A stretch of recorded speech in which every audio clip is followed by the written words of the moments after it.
खुद ही को कर बुलंद इतना कि खुदा बंदे से पूछे बता तेरी रजा क्या है। नमस्कार दोस्तों, ये किसी चमत्कार से कम नहीं है कि गांव में भैंस चराने वाले नौजवान साजन लाल आज सुपरस्टार गायक बन चुके हैं।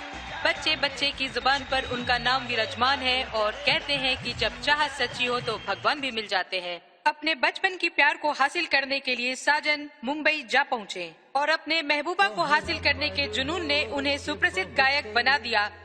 आज की लोकप्रिय गायिका रानी उर्फ कल्पना और साजन की सगाई बचपन में ही हो चुकी है और कल दोनों परिणय सूत्र में बन चुके हैं। हम उनके मंगलमय जीवन की शुभकामना करते हैं और मिलते हैं आपसे ब्रेक के बाद।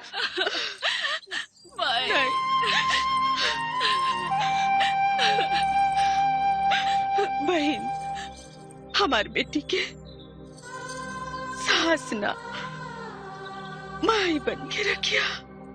चिंता मत करें, रानी की महारानी जैसन रखा, माई का कब्बों कमी ना होके दे।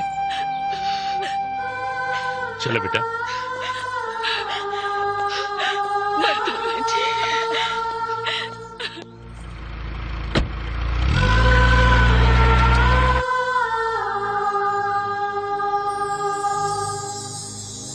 देखी ना, राउर सपना बेटा पूरा कर देलास।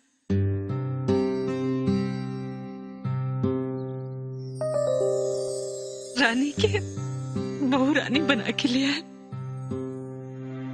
भाऊजी, भले तू ये दुनिया में दुनिया खाती नहीं खा, लेकिन हमार दुनिया तो तोहरी से आबाद बा। हमके आशीर्वाद दे भाऊजी, ताकि जब तक ले दुनिया में हम रही तोहरा के जिंदा रख सकी।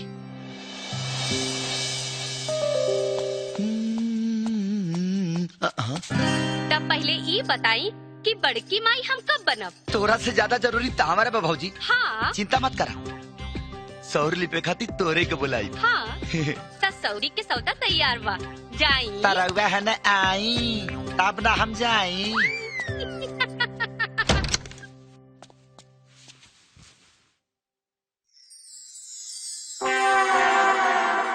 काओ फुलौना, बिना होए भरले फूल झूल गईलू।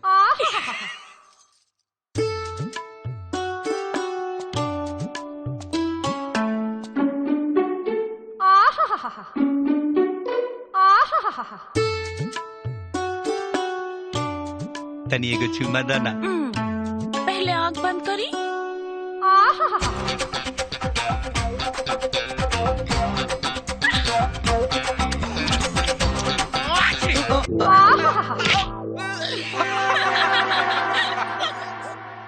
अगर ते हमार दोस्त ना रहती ना तो प्राकृतिक से खिलवाड़ हो जाती।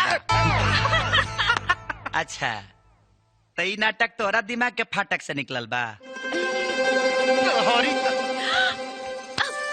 अरे कुछ तो शर्म करी। हाँ,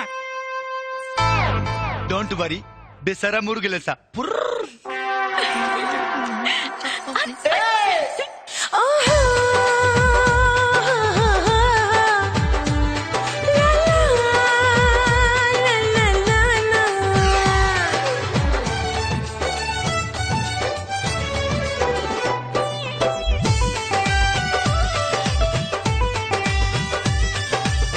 खोला तनी पियरी हाली दियरी बुतावा, छोड़ाया न कानी रानी बहिया में आओ। खोला तनी पियरी हाली दियरी बुतावा, छोड़ाया न कानी रानी बहिया में आओ। दुआरे पे भौजी बाड़ी, सो जाए दी अपना लेडी के रेडी पहले हो जाए दी। अपना लेडी के रेडी पहले हो जाए दी।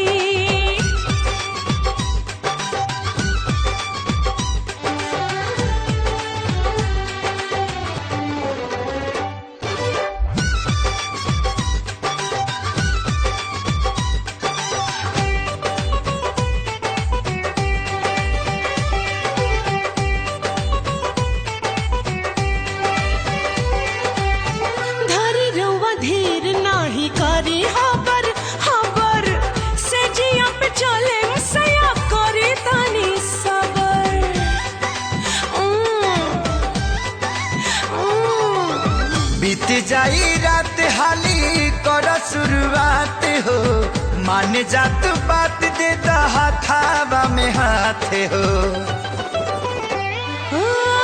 मस्ती में हमके औरी खो जाए दी अपना, अपना लेडी के रेडी पहले हो जाए दी अपना, लेडी के रेडी पहले हो जाए दी।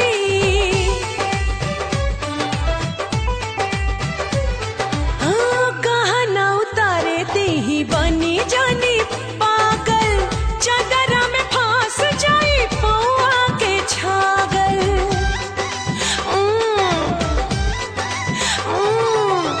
बस में जवानी नइखे बुझ परेशानी, मनवा न मानी जबले काटब न चानी। मोहब्बत के पियाज वो जाए दी अपना, ला ला ला ला ला अपना लेडी के रेडी पहले हो जाए दी अपना, लेडी के रेडी पहले हो जाए दी।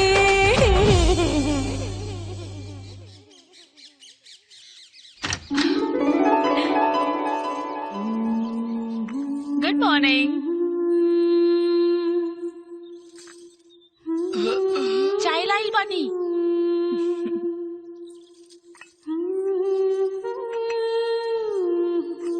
ए जी चाय पी ली? चाय के साथे साथे नमकीनो भी तो जरूरी बा। दरवाजा खुलल बा। खुले दा हमार का खुलल बा, तोहके पता बा?